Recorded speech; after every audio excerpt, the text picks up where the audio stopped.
Imagine this. You're facing something really tough. Maybe a new job that feels way out of your league, or a personal setback that's just knocked you flat. Or maybe it's just life, right? Feeling overwhelmed, stuck. But what if the secret to not just getting through it, but actually thriving, comes down to two internal superpowers? Superpowers you can actually build. That's exactly right. And today, that's what we're diving deep into, this vital connection between self-esteem and resilience, often overlooked, really. Yeah. Our goal here is simple. We want to give you some real insights, practical strategies, stuff drawn from psychology, mental well-being research, things you can actually use. Okay. We'll explore how these two working together help you do more than just cope. They change how you face challenges, helping you bounce back stronger, turning survival into, well, thriving. Okay, let's unpack that. Because self-esteem, resilience, we throw these words around a lot. What do they really mean? Let's start with self-esteem. Right. We often think it's just feeling good about yourself, maybe tied to winning or something. But it's deeper.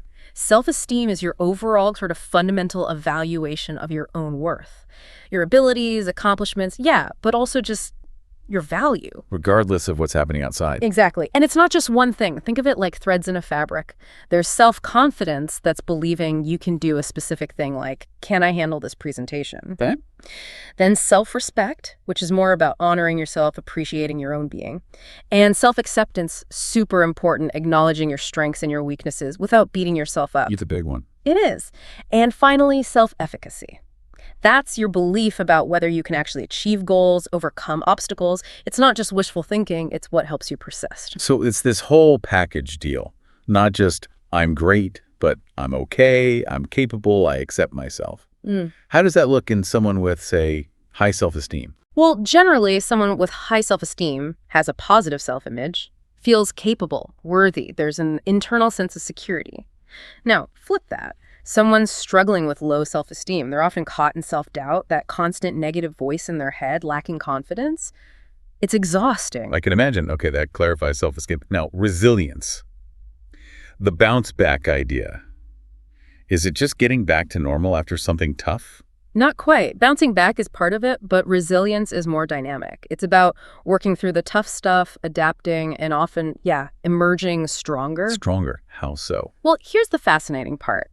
It's kind of self-replicating. Every time you successfully navigate something difficult, even something small, you're not just surviving it, you're actually building more confidence for the next time. Oh, okay. It really is like an emotional muscle. The more you use it with challenging situations, the stronger it gets. And this whole process, it fuels personal growth, better mental health, and it feeds back into that sense of self-worth, linking right back to self-esteem. So it's less about erasing the hit and more about learning and growing from it. Yeah. Adapting. Precisely. Adapting and evolving. You mentioned building that emotional muscle.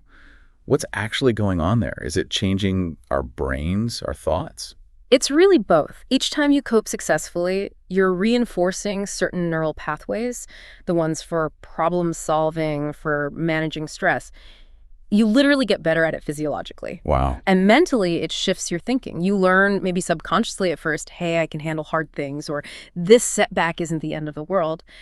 That belief in your ability to cope, that self-efficacy again, it fuels both self-esteem and resilience. It's a loop. Which brings us right to that powerful connection. They sound like they really need each other. They absolutely do. Feeling confident, that core part of self-esteem, is just fundamental for being resilient. Think about it. If you feel generally capable, you cope better when things go sideways. Right. You're more willing to try again if you fail, less anxious about new stuff. Your inner foundation feels more solid. It's like self-esteem is the shock absorber, letting resilience do its work better. I've also heard early life experiences matter a lot here. Hugely. And self-esteem often acts as the mediator. Good research shows that positive childhood experiences, feeling valued, encouraged, getting positive feedback, consistently builds higher self-esteem. Makes sense. And that higher self-esteem then directly boosts psychological resilience later on. It's like laying down strong roots early. And I guess the opposite is also true. Constant criticism, feeling invalidated, that must damage both. Oh, absolutely. Low confidence makes it really hard to learn new things. You might start thinking, I'm useless at this, or why bother trying? Yeah. Which means you get upset more easily when facing challenges, you're less open to trying new things, and that feeds negative self-talk, where you think one mistake means you're incompetent at everything. It makes it way harder to try, learn, and cope. It's a downward spiral. Exactly. So, bottom line, when you feel good about yourself, fundamentally worthy, that's self-esteem. You're just better equipped to handle setbacks and adapt. That's resilience. And together, they move you past just getting by into actually thriving. Okay, but it's not always that straightforward, is it? Life happens. Sometimes we, shoot ourselves in the foot. What blocks these things? What gets in the way? Maybe start with the external stuff, things coming from outside. Yeah, there are quite a few external roadblocks, and they can be really insidious. A big one is invalidation. When someone dismisses how you feel, what you believe, your experience. Like saying you're overreacting or you can't do that. Exactly. Instead of maybe, tell me more about why you feel that way, or, okay, that looks tricky. How are you learning to approach it? Invalidation tells you your inner reality isn't real or important. It chips away at self-worth. That sounds awful. Then there's treating someone like they're incompetent, assuming incompetence. Right. Treating someone like they can't make decisions, can't manage their life, can't have meaningful relationships. It can become a terrible self-fulfilling prophecy. How so? If you're always treated like you're incapable, you might just start believing it. Why try? Linked to this is overprotection. Sometimes people mean well, but constantly shielding someone from any challenge stops them from learning to cope themselves. They never build that resilience muscle. Never get the chance to try and maybe fail and learn from it. Precisely. And then there's the constant drip, drip, drip of negative messages, being defined only by what you can't do, your deficits, instead of your strength. It's incredibly hard to build resilience if you're constantly told you're lacking. Like trying to build on shaky ground. Yeah. And in today's world, negative social interactions are huge, especially social comparison, constantly scrolling, comparing your reality to someone else's curated perfection. It can just crush your confidence and make you feel totally inadequate. So true. Okay, those are external pressures. But we also create our own problems, right? Those internal traps. Oh, definitely. We're quite good at that. A common one is dwelling on the past. Either getting stuck in the good old days that weren't really that good, or replaying mistakes over and over. It breeds helplessness because you can't change it. Right, that feeling of being stuck. And what about underestimating ourselves? Yes, purposely underestimating yourself, thinking, oh no, I could never do that. You say it enough, you believe it, it becomes a limit you've placed on yourself. And that stops you from even trying, which keeps self-esteem low, another cycle. Exactly. And another big trap. Overvaluing others' opinions, taking every negative comment to heart, assuming it's the absolute truth about you. Often what people say reflects their issues, not yours. Giving away your power like that is risky. Yeah, letting others define your worth, that's dangerous. Yeah. And finally, getting hung up on failures. Yes, focusing only on past failures, especially if key people in your life made a huge deal out of mistakes. Failure is just data. It's information for next time. If treated like a catastrophe, you never learn to just try again. You need to learn the lesson? Then kind of. Let the bad feeling go. That's the goal. Learn, then mentally discard the negative charge. Move on. Okay, so knowing these roadblocks, what can we do? How do we actively build these superpowers? Let's get into practical strategies. Maybe start with mindset shifts. Right. Mindset is foundational. First, and this is huge, practice self-compassion. This isn't self-pity. It's treating yourself with the same kindness you'd give a friend who's struggling. Acknowledge your feelings. Don't judge them. Be present with them. It's about basic human kindness towards yourself. Okay, and that negative voice. That's next. Challenge negative self-talk. You have to learn to hear it first. That automatic, I'm so stupid, or I'll never manage this. Catch it, then question it. Is it really true? What's the evidence? Reframe it. This is hard, but I'm learning. Or, I made a mistake. What can I learn? That sounds like hard work initially. It is, but it gets easier. And it connects directly to fostering a growth mindset. Seeing challenges not as threats, but as chances to learn. Mistakes aren't proof you're bad, they're proof you're trying. It's okay to not be perfect first time. The effort and the learning are the point. Exactly. And to do all this, you need self-awareness, understanding your own patterns, your strengths, weaknesses, what triggers certain emotions or thoughts. You can't manage what you don't understand. It's like getting your own internal user manual. Good analogy. And the comparison trap. Actively stop comparing yourself to others. Easier said than done, I know, but focus on your progress. Is you today a little better or learned a little more than you yesterday?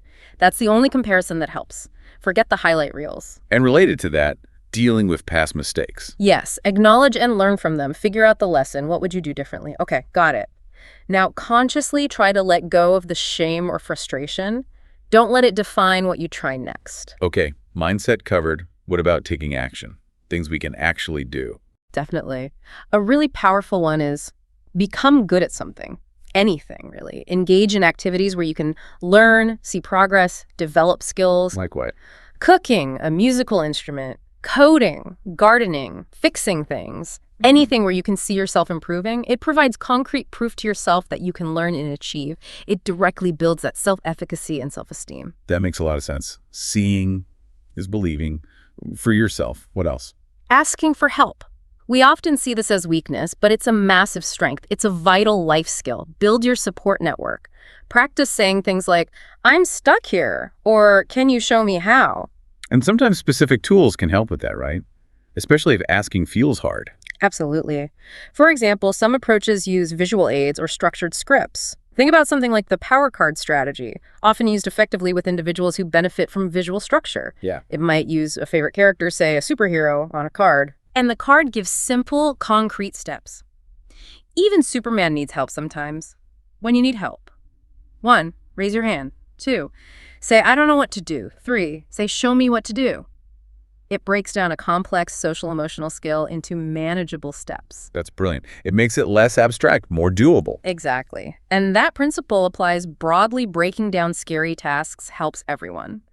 Another action is building flexibility through small changes. We need routine, but life is unpredictable. So practice adapting. In small ways. Introduce tiny, controllable challenges. Maybe deliberately forget the salt shaker when setting the table and figure it out. Play games with some randomness cards, dice. It builds tolerance for things not going perfectly to plan in a low-stakes way. Yeah. Trains your brain to adjust. Little practice runs for bigger curveballs. Okay, what about harnessing things we enjoy? Interests, activities. Yes, this is key for well-being. Engage and expand your interests. Hobbies aren't trivial, they boost happiness, and often that's where your strengths naturally lie. To dive into them, explore them. Read about related topics, visit relevant places, volunteer, talk to people with similar interests. Maybe use a tool like a graphic web organizer. Put music in the center, then branch out to dancing, yoga playlist, concerts, learning guitar. See how one interest connects to many activities. I like that visual web idea. Even simple things like contributing around the house. Absolutely. Participate in chores and tasks. Even folding laundry or watering plants builds self-esteem and independence. Using checklists can give that visual sense of accomplishment. Look what I did. It shows capability. Tangible proof again. Right. And another tangible thing, create a positive scrapbook or journal. Collect evidence of your successes, certificates, photos of things you enjoy, compliments people gave you, lists of your good qualities. Look at it when you feel down. Remind yourself of your worth and achievements. A personal evidence locker against negativity. Nice. You also mentioned specific qualities for leisure activities. Yes, for activities to really build confidence and calm focus, certain qualities help.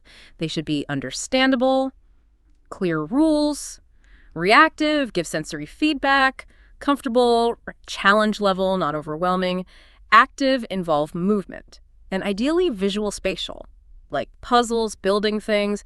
These elements promote engagement and mastery. That's a really useful framework for choosing activities. Now, this is all great stuff we can do ourselves, but what if someone tries these things and still feels really stuck? When does professional support become important? That's a crucial point. Sometimes professional help is exactly what's needed, and it can make a huge difference. Cognitive behavioral therapy, or CBT, for instance, has strong evidence for improving resilience. How does CBT work, in simple terms? Basically, CBT helps you identify those unhelpful, often automatic negative thought patterns and behaviors we talked about. It teaches you structured ways to challenge them, like asking, is this thought actually accurate? What's the evidence? By learning to recognize, question, and reframe those thoughts, you can reduce anxiety and depression and significantly strengthen your self-assurance and sense of worth. It's like learning mental tools to rewire your responses. So it directly tackles those internal roadblocks we discussed. Exactly. It provides a structured way to build those internal resources. So bringing this all together, what's the big takeaway for someone listening right now on their own journey? The biggest takeaway, self-esteem and resilience aren't fixed traits you're born with. They're not things you either have or you don't. They're skills. They are dynamic skills, like muscles, remember. They can be built, strengthened, practiced throughout your entire life. And they are incredibly protective for your long-term well-being. They are the foundation for an independent, successful, and genuinely fulfilling life. So by understanding yourself more, by maybe leaning into challenges instead of away from them. By consciously using some of these strategies, self-compassion, asking for help, pursuing things you love, you're actively building that foundation. You are actively laying the groundwork to thrive, not just survive, whatever life throws at you. So here's a final thought to leave you with. If building self-esteem is about truly knowing your worth, deep down, and resilience is about knowing you have the capacity to handle what comes your way. Think about this. What impossible challenge, big or small, might you dare to take on now, knowing you can cultivate these two powerful forces working together inside you? Something to reflect on. We hope this deep dive has given you some valuable insights and practical tools for your own journey. Until next time, keep exploring, keep learning, and keep working towards thriving.